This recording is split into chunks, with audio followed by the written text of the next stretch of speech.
All right, I think we're live now. Welcome to the Awesemo Odd Sports Betting Show. I'm your host, Jordan Frank. I am joined, as I always am, on these fine Friday mornings. Happy Valentine's Day, Ben. How you doing? Happy Valentine's Day. That's right. I'm good. It's All-Star weekend. Always a good time in the NBA world.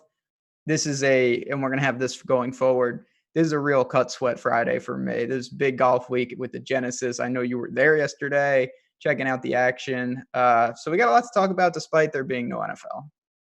Indeed, indeed. It seems like it would be a slower weekend, but I don't know. Like we always kind of say, if you There's want to something. find something to bet on, you're going to be able to, and there's no exception this weekend, right?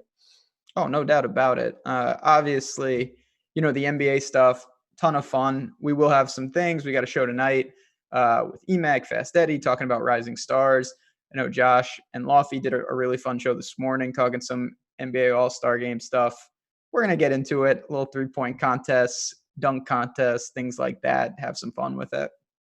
Yeah, I did check that show, and I was curious to see how the two of them drafted their rosters and how that compared to Oh, Team yeah. LeBron and Team Giannis, and we'll talk about that. But you mentioned golf, and I think I kind of want to start there because, like you said, I checked it out yesterday. Had some pretty cool moments. Got there real early. Saw a bunch of the players tee off early. I don't know. There's no other sport. I don't know. What do you think that you get that kind of access when you're there in person? Like you're I wouldn't. standing 2 feet away watching them perform. It's Yeah, I mean, a couple things with golf. Is just like you said, you can be in the action to an extent. Like they can hit the ball, it goes in the rough, you're right there. And two, just the way how far the ball goes can't be to me understood. Like it's it's far, but when you see a guy just off the Yeah. tee, it just disappears. It's a different sound, a different feel. A really cool experience. Not that I've been to a lot of golf tournaments in my life, but I am going to Winged Foot this year. So I'm looking forward to that first major for me. Yeah, you'll have a great time there. There really is something cool about just being there with any sport, but it really, I don't know, like to me, tennis is kind of like that, but you never have that kind of access like you do with golf. I mean, just yesterday, Bubba sprays one, and I was standing about a foot away from him as he hit a ball out of the rough. I know he's one of your favorite guys and mine as well, so you would appreciate that moment. Yeah, nice fireworks from Bubba yesterday. I think Yeah, one birdie, two bogeys. Very. yeah, they steady, a lot of Hey, pars. no, but I mean, listen, it like you said, it's a different kind of thing. You see a million stories on, not that anyone cares about this, but like on tour of the Justin Thomases and the Spieths of the world when they were 10 or 12. They Yeah. were right next to Phil, and they were right next to the older generation. And there's plenty of people in the gallery today that in 10 years will be maybe rostering in DFS. Who knows? Yeah, it's so true. It's so true. I mean, as you can imagine, just one last point. I mean, we got there really early and there was like nobody there. It was amazing. We were maybe one of 15, 20 people walking with the DJ Rory Kentley group, and then behind them was Bubba, Brooks, and Phil, like two amazing groups in a row. And then by like 10 a.m., 11 a.m., obviously it gets crowded, and then Tiger tees off, and we were on a couple of the greens as he approached, and you just see, I mean, like thousands of people coming down the fairway. You just know that's Tiger's group. It's so wild. Yeah, I mean, Tiger just doubled right before we went live. So, the betting for this even live is fantastic. You have so many big names. Definitely. Obviously Kuchar set the pace. Not going to be touching him, but the guys, I say this frequently, those guys in the afternoon today who had solid rounds, their numbers going to probably hang, maybe drop a little. If you think one of them can go out and post another under par round, this is the time to buy right now. The Rorys of the world. I mean, he's still a favorite, but you got like Bryson 28-1 right now. Oof. He played very well, struck it unbelievable off the tee yesterday. Yeah, that's one name I wanted to ask you about because I mean I didn't see much of him just being there, but I was reading that he led in strokes gained off the tee and also what tee to green as well. Yeah, he was just mashing it. He it wasn't like he played bad per se, but it did feel like he left a couple out there. Yeah, Now this is a lot more extreme. Sergio left about 10 out there. He's 80-1. He's going to need a big round today, but he lost 2-3 strokes putting, posted a 1 under. That it's a long tournament. I know it seems like, well, he's 6 shots ahead. all it takes is a couple over from him today, and the entire pack is back in it.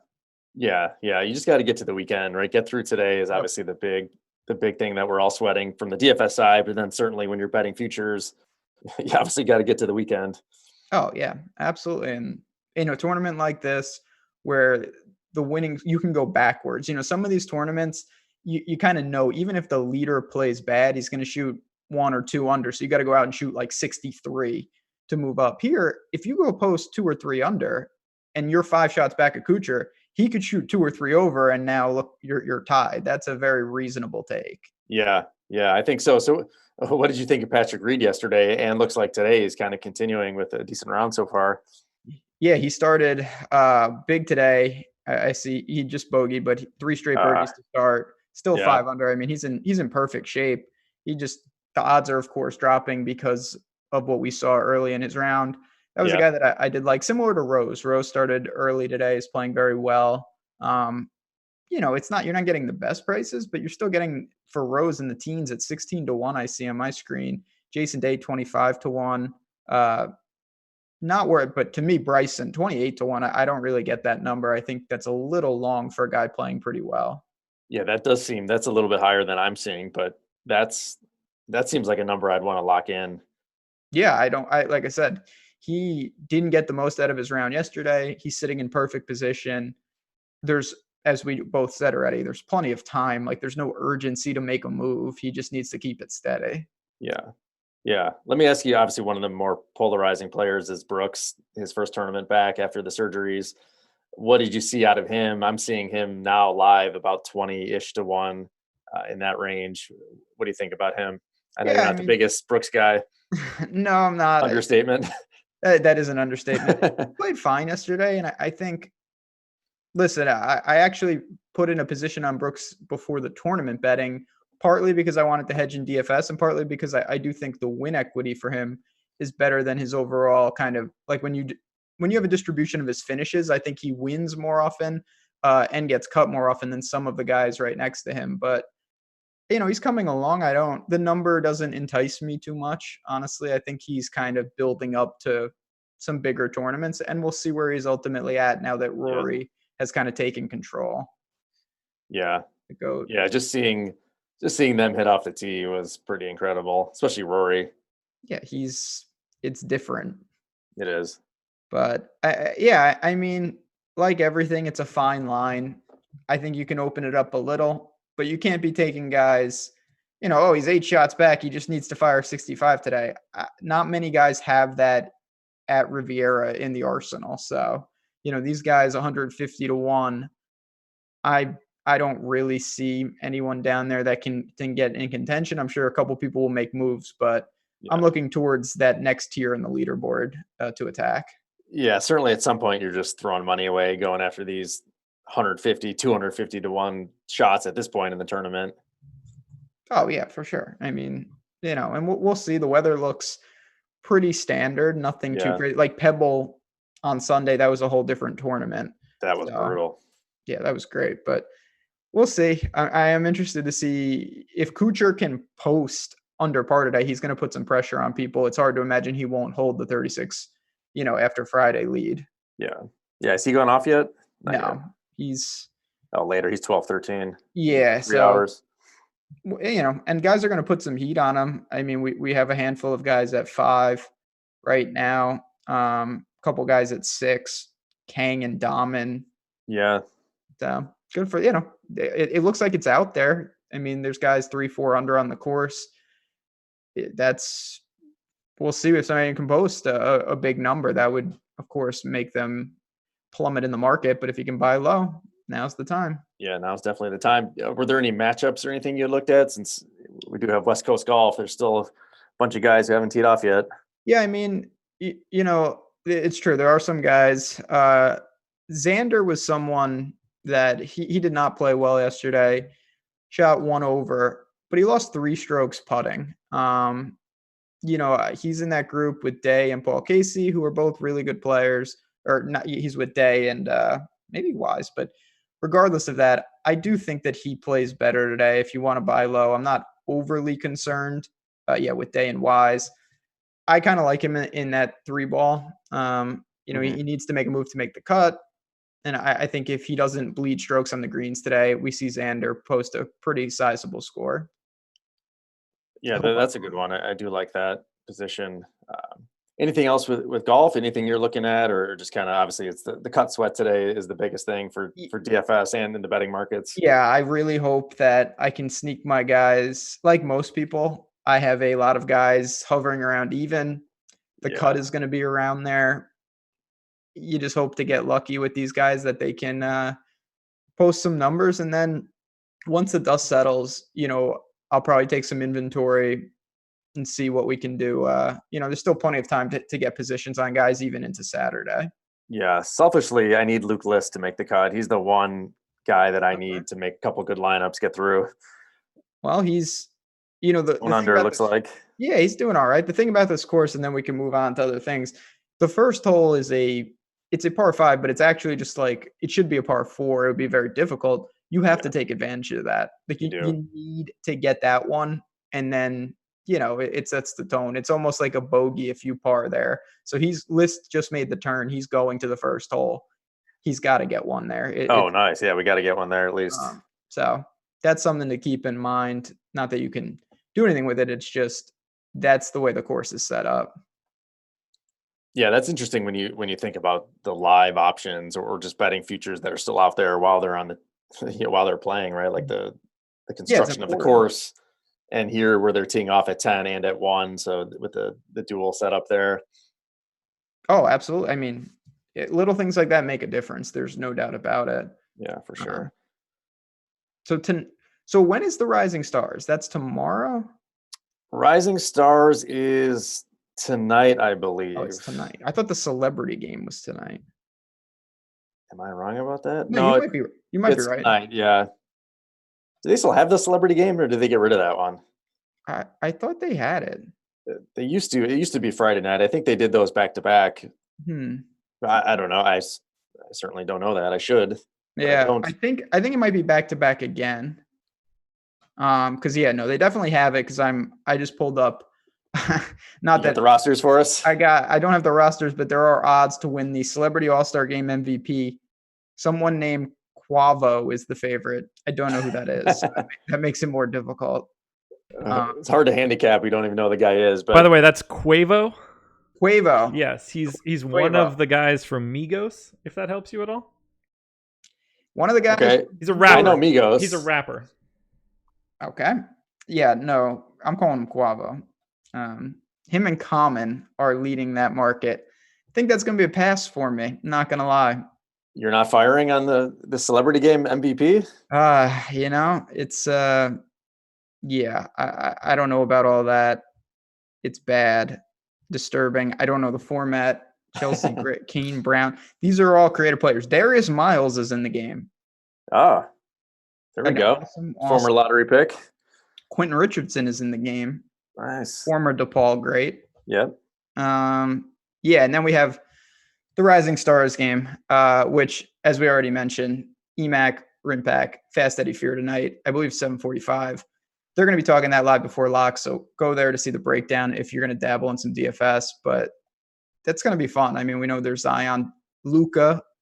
And then Trae Young, Ja. A lot of names there. Yeah, it's a fun one to watch. I don't know if I'm going to be betting on it, but the lines that I see at 6 right now, Team US favored by 6. We got a total of 304, a nice healthy total.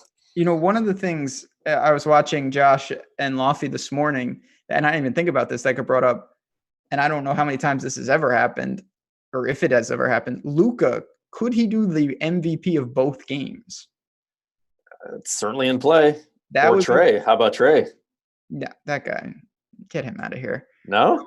No. I mean, yeah, he could. I don't. Luka's my man, obviously. He's amazing. He's so good. We'll see what they do with it. Obviously, he's had a couple bangs and bruises, but it's going to be fun. I mean, these games, there's a lot of guys. Do you bet things like this? I mean, obviously for fun, you can always dabble, but do you ever really try to evaluate something like this in terms of like a Rising Stars game? Rising Stars, I don't think I have in the past, but definitely the 3-point contest. think I bet that probably every year with mixed results. I know last year we hit it with Joe Harris. We talked about that on the show. I remember talking about it and giving that pick. But yeah, the 3.1 I like to bet on. The dunk contest is more for fun, I think, because it's obviously so subjective. Yeah, I mean, the dunk contest has lost all, not that it had much credibility, but yeah, Aaron Gordon went under the legs and dunked the ball, and he didn't win a dunk contest. Like, that's just I don't understand. I don't know, Josh, if you're listening, I don't know if you guys talked about this. How did they not have Zach LaVine do the dunk contest? Maybe he just didn't want to do it. He doesn't want to do the dunk contest until he makes the All-Star game. So he's like put his line in the sand because he didn't make the All-Star game. I mean, he's at home. It's in Chicago. Dwight Howard's in the dunk contest? Yeah. Dwight Howard's in it, and McConnington is the fourth guy. Well, Derek Jones Jr. is the fourth one. You could have had a rematch of Gordon and LaVine, 4 years later? I mean, that just seems like the perfect opportunity in Chicago. Like, why wouldn't he want to do that? But obviously, he's just drawing a line in the sand here. No respect. Yeah, Dwight. I mean, he's had some really good. Some of my most vivid dunk contest memories are with Dwight. Obviously, when he threw the ball through. That was over a decade ago. What do you think he has in the tank right now? Not much, but yeah, it's crazy how long. I mean, the year before that, he jumped and he put a sticker on the backboard. I remember that. That was incredible. Yeah, he had some good moments there. We'll say it's tough. The format has been hit and miss in recent years with that. I don't know. I like the 3-point contest. I always have, though. That's by far my favorite event. For sure. So let's talk about the 3-point contest. So I did not realize until today that they changed the format again. I feel like they change the format every year, or every few years now. Are you familiar with the new addition to the 3-point contest? So they added, you'll have to explain it, but I did see something that they added a shot or two in between racks, and it's like a triple money ball or something. Yeah, it's a 3-point ball, and there's two of them. There's one on each side, but I think it's 35 feet or something like that. It's like the new 3-point line for certain guys. And obviously you have Trae Young in the field. Lillard he pulled out. So he would have been, those kind of shooters who typically take that shot. That seems like a pretty big advantage to get those 3-point shots. Yeah. I mean, I'm not a fan of just in life changing things that I think are pretty good. I think they change them to change them, to be honest. Yeah, and I agree. I guess that's cool, but the dunk contest needed some work. The 3-point contest was perfect. It had the racks. You have a money ball. Let's just get on with it and keep it going. It was perfect. Yeah, they added the rule a few years ago with the money ball rack. I didn't really like that. No, I didn't like that either. Let's just reward somebody who makes the most baskets. You have one money ball every rack. I don't know. Is that crazy? Yeah, no, it was good. But it's just like I said, it's a cool thing. Zach LaVine is in that. He is. So he drew the line in the dunk contest, but not the 3-point contest. Interesting. Yeah, I mean, just looking at the odds. So who do you like? I got a few that I like. I mean, there's 8 guys in it? From what I see. Yeah. You have 4 or 5 guys hovering around plus 400 or 500. Then you've got Zach LaVine and Devontae Graham closer to 10-1 on my screen. Yeah. Yeah, I'm seeing the same. So I like 2 guys. First is Buddy Hield. I've talked about this before. He's a streaky guy. He can get crazy hot. Not the purest, I kind of think he's more of an in-game type guy, whereas Joe Harris is someone, sweet stroke, as everybody knows, plus 475. Those would be my 2 guys. I think people are going to gravitate towards Trae Young naturally. That'll be a fade for me if I bet this. Yeah, I agree on that with Trae. I mean, I guess having that 35-foot ball does certainly help him. But 2 other guys that you didn't mention that I like. Number 1 is Davis Bertans, and I'm seeing him at about 5-1. Yep. That guy can shoot, and he can shoot really quickly, and there's a really compact, kind of effortless shot, which I think is kind of underrated at this point for the 3-point contest. There's guys who take the really big, wind up, perfect looking shot. That takes time, and you have to do this pretty quickly. So I wanted to ask you that. They must give you some additional time. So I believe you have 10 extra seconds this year. I think they moved it from 60 to 70 seconds. Okay. So, yeah. But I don't know, do you have to go in order, or can you go to the 2 35-foot shots at the end, that I don't know. I don't know either. I don't know the feel like, logistics. but it's true. I mean, not that fatigue is the right word, but the guys who have that very effortless shot, they're more of, again, there's two types. You have in-game shooters and then that just like rhythm shooter that can get really hot with the repetition that comes with something like this. Yeah, and if you look at like the catch and shoot numbers, Davis is really high. I think it was like 43%, something like that, shooting the three. And the leader, the number one catch and shoot 3-point shooter is Duncan Robinson from the Heat. So he's a guy that I'm seeing around the same value, about 5-1, that I don't think a lot of people either know who he is or have really seen him shoot, but he can really, stroke it. He's a good shooter. Yeah, I mean, listen, like we said, I wouldn't be putting my mortgage on this kind of thing, but someone will get going. I mean, do you know the format again? Because again, they keep changing it. Is it like March Madness bracket style? Is it just like top X amount advance to the final round? Do you know how they do it these days? I believe it is the top 4 advance. Okay. Or maybe it's 3. It's not like head to head. Like all 8 go, and then it's Josh. Do you know this? I don't know if he's still this. Around. I actually don't know. It's either 3 or 4. There's a semis and then there's a finals. I hope that's how they do it. Like unless they change it again. I don't love the idea where it's like, you could just have bad luck. Yeah. And then I know we didn't mention this yet. I also like the skills competition. That's always a ton of fun. Agreed. Where they had the big men. And then they have the guards. Got some good names in there with Middleton. Bam is in there. Yeah. Pascal Siakam. A lot of names. Yeah, that is one that it is matchup based, right? So that is a huge advantage or disadvantage, right? There's a lot of variance and just kind of luck that goes into it. We've seen the big guys actually win a few times, which seems counterintuitive, but it does. It comes down to that 3-point shot. I feel like you can go as fast as you can, but if you miss that 3 the first time, and certainly the second time, you're probably not going to win. Oh, no, it always comes down to that. Jojo Mojo in chat, 3 threes in 25 straight games for Duncan Robinson. There you go. Duncan Robinson is a guy who can get streaky hot. He's legit. And out of this list, I mean, for sure, nobody knows Duncan Robinson and nobody knows Davis Bertans. Right? They're not big names.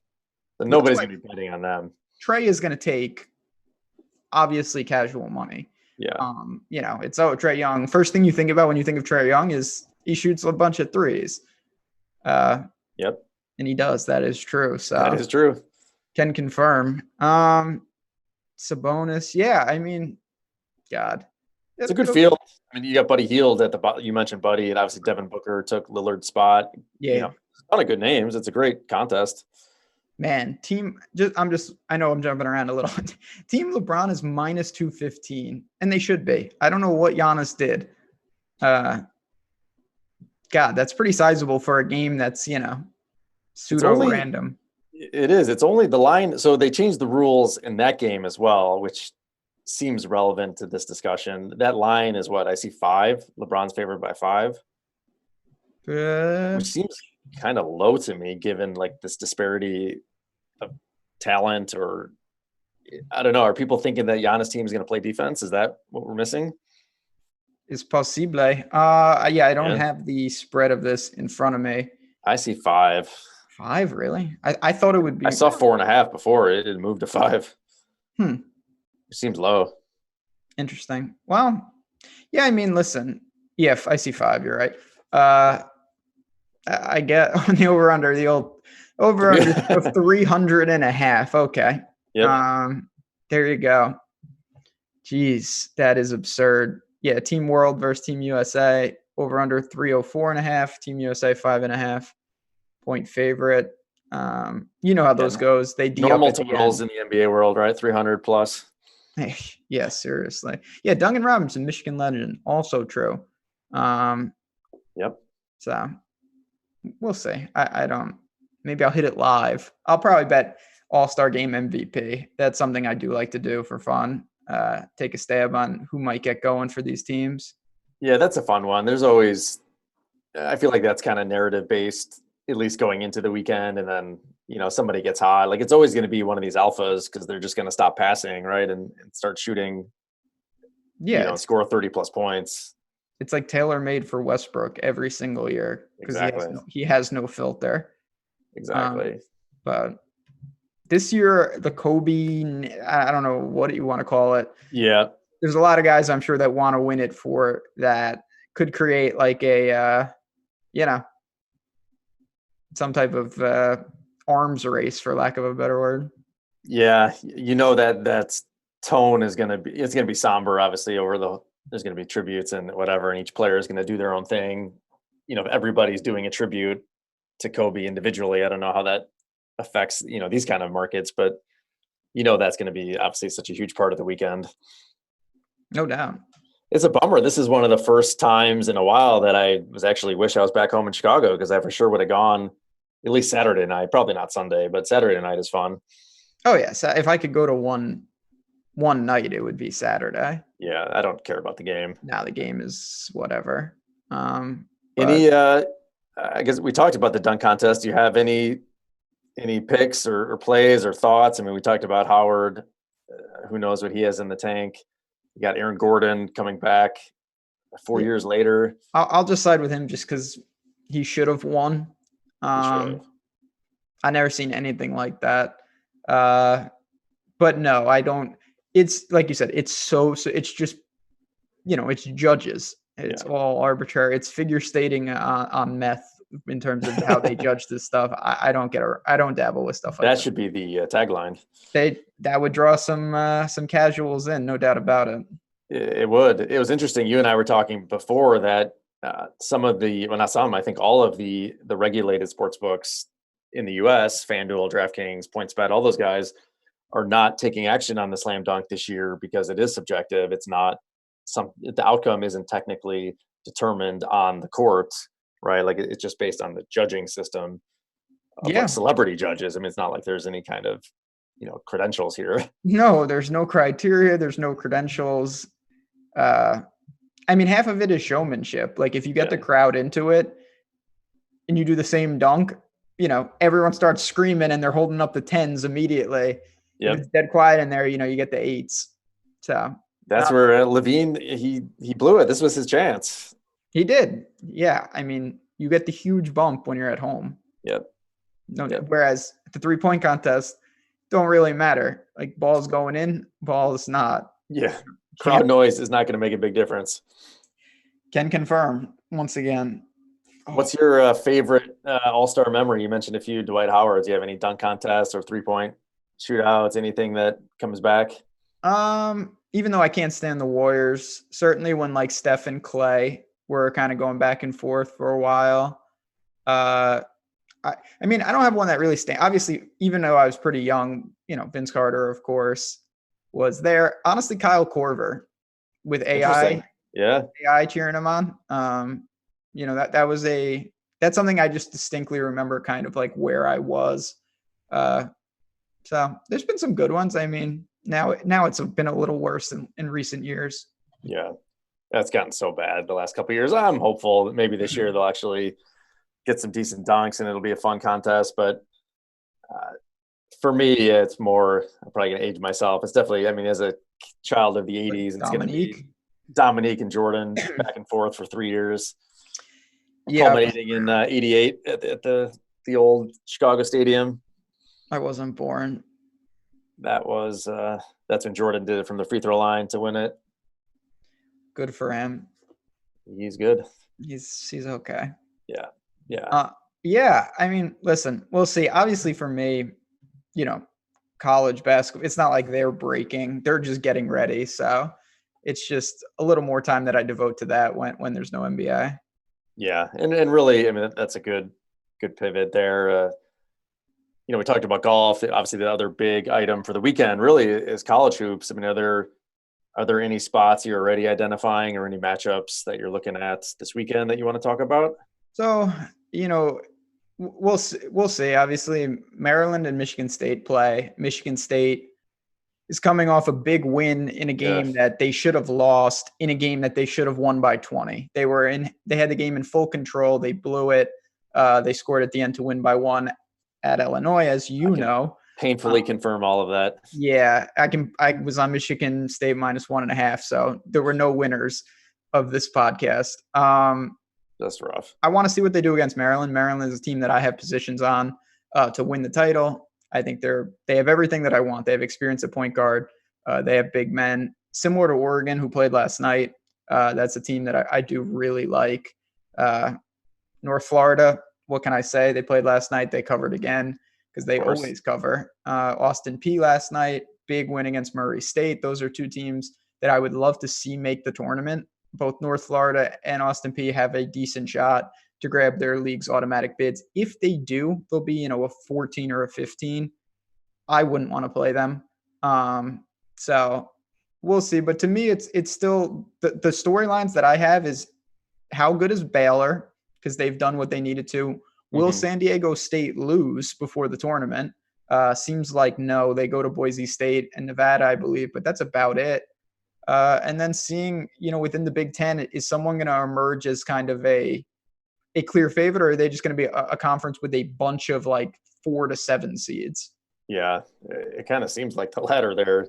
I mean, I was reading that the Big Ten might get 11 or 12 teams in this year, which seems insane, but maybe that just speaks to the parity in college basketball or the strength of the conference. I don't know, but that's pretty crazy. I don't really, yeah. I mean, it's hard to argue against that, but then you look and it's, for me, Maryland is a team that I do really like.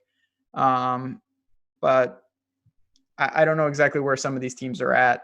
And we'll see. I'll have an article posted breaking down some bets for tomorrow. There's going to be plenty of games. Tonight's not great. It's, the MAC AA conference, the A10, a little Ivy League stuff. I kind of like Penn tonight against Brown, but if that game was on a Saturday and it was buried in 150 games, I'm not sure I would pull the trigger. And that tells you kind of what you need to know. Yeah, that does say a lot.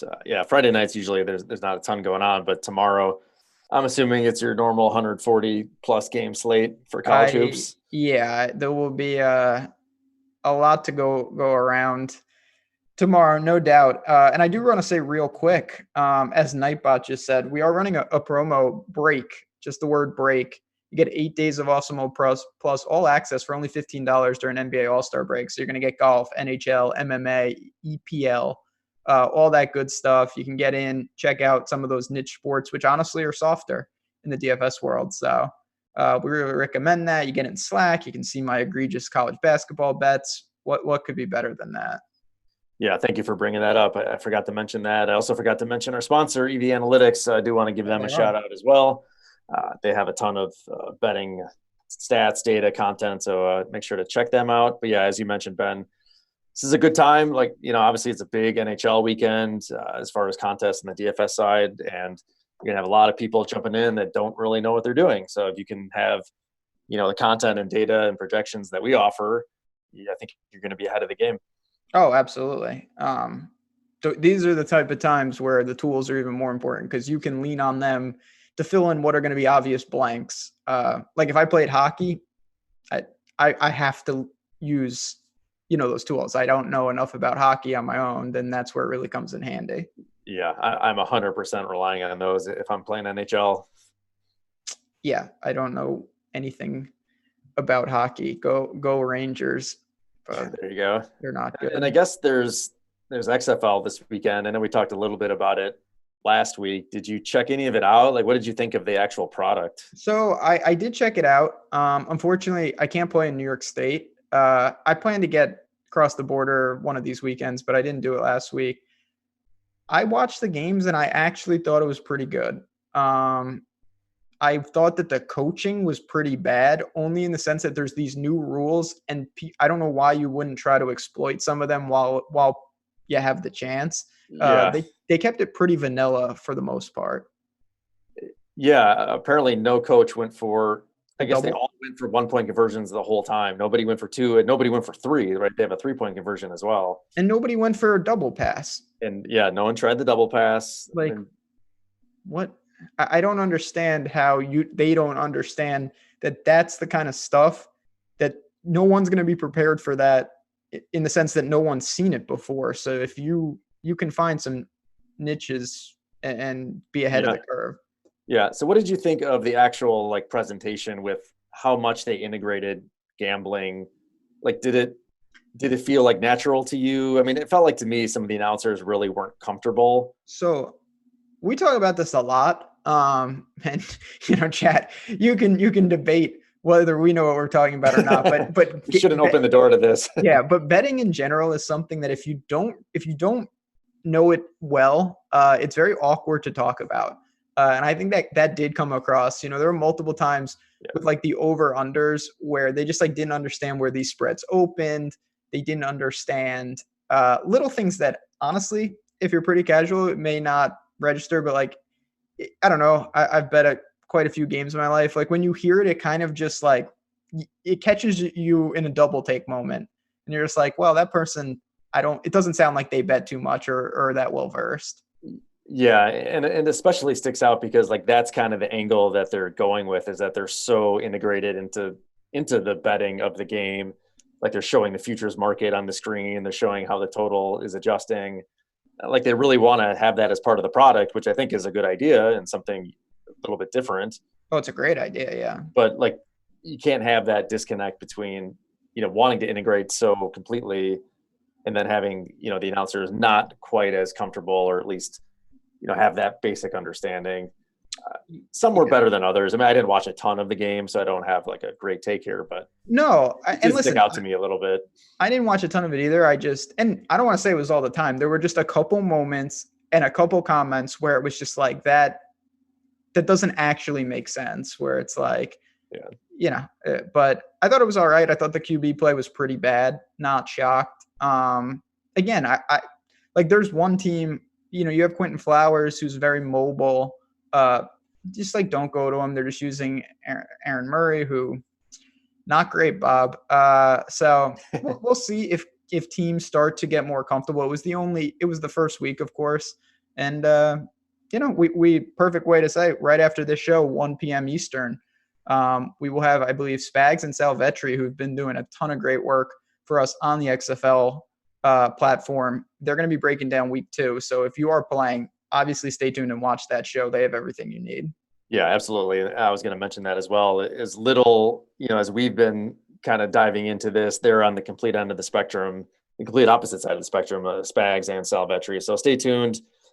Like we've talked about, I mean, there's a lot of opportunity to exploit in these new, I mean, it's really a new sport. Like we talked about it last week, trying to project players that we've seen them either in college or the AAF or the NFL preseason, but you really need to dig in deep to be able to project and really talk about the XFL at a meaningful level. And we had some great content last week, and we're doing the same for week 2 here. So I'm going to stay tuned. I definitely want to learn a little bit more about it before I certainly bet on it. I mean, I may do some DFS, but I don't think I'm going to be betting this week. No, I didn't bet any. I mean, and listen, the lines are going to be, we saw, it was one game, but I believe the Battlehawks, who were supposedly be the worst team, they beat Dallas.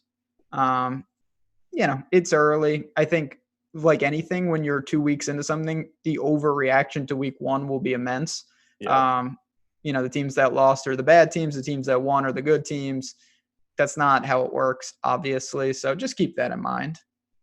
It's never quite that easy, is it? No, I wish it was. Yes. Although a lot of people do think it is that easy. So you can certainly go against the grain with that kind of betting.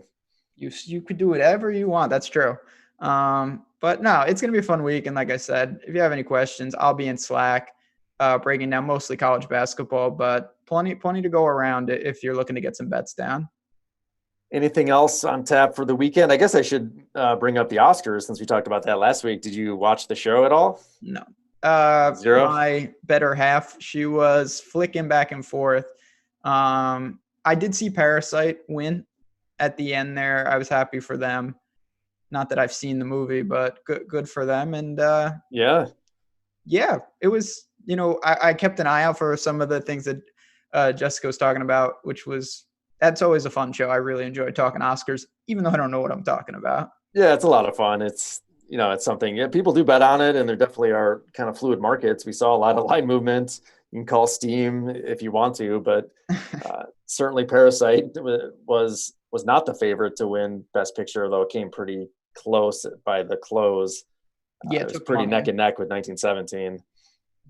Absolutely. So, but as soon as he won Best Director, that's kind of where the script completely flipped, because everybody assumed, like we talked about last week, that Sam Mendes was going to win that from 1917. And then when that happened, I respect Sam Mendes for not pulling the punch. He was not happy, and he was visibly not happy on the telecast. I respect that. He gave I do too. No respect look. So props for sure. to Mendes. American Beauty, great movie. Yeah, that's for sure. Anything else then? What else is going on this weekend? You got anything else going on? No, I think fun bets. No, that covers it. There are some big horse races. We're gearing up. It's going to be Kentucky Derby season. How that works, I could do a whole show on that. But these 2-year-olds, they need to get points to get in the Derby. They're running some of those races. I have a preview that I have kind of waiting to post it, just because we have some things going on, some tools in the betting world that we're going to start unveiling, and I have some content associated with it. I will say the horse that's probably surging to the favorite is named Nadal. So right after your boy. I have been not closely following, but from a distance, I did hear about this horse, so I'm pulling for him for sure. Very good. He just ran the other day. Yeah, he's a good horse. So we can tell. My horse is injured, and I don't know if he's going to come back. I had my eye on this horse last year in the Breeders' Cup Juvenile, didn't run there, and I don't know what they're going to do with him, but we will wait and see. I'll be betting the ponies this week, as I basically always am anyway. That's right. So Nadal is a Baffert horse. I was trying to find out who or where he's being trained. I think he's out in California, but he might be with the Arabs, the Zayat stables, or one of those, or Godolphin Racing. I don't have it in front of me, but so he did run on the 9th. So what, last week? Yep. Last weekend. Yeah, he's good. He's a good horse. There's no doubt about it. Took down Ginobili. So Nadal takes it down Ginobili. Yeah, some good names this year, no doubt about it. Yeah, that's great. No, I mean, as we had last year, I'm sure a lot of our viewers remember, we did a ton of horse racing coverage, certainly when the big events come around, but, it is fun to talk about it with kind of the build up to the Derby and then some of the other bigger races after that. But you and I both enjoy betting the ponies, so we'll be talking about that as it gets closer. Oh, absolutely. Yeah, some good races out there. And that's it, but that covers it for me. Yeah, no, I certainly wanted to dive deep again into the Oscars. I'm sure you'll be watching all those movies in the next week or two, so we can right on my list. Right after the show. That's why we got to set it up for that XFL guys, and then I got to go watch all the Oscar movies and report back. There you go. Well, yeah, as you mentioned, we have that XFL strategy show coming up in about 10 minutes or so stay tuned for that. Otherwise, good luck this weekend, and we will talk to you next week.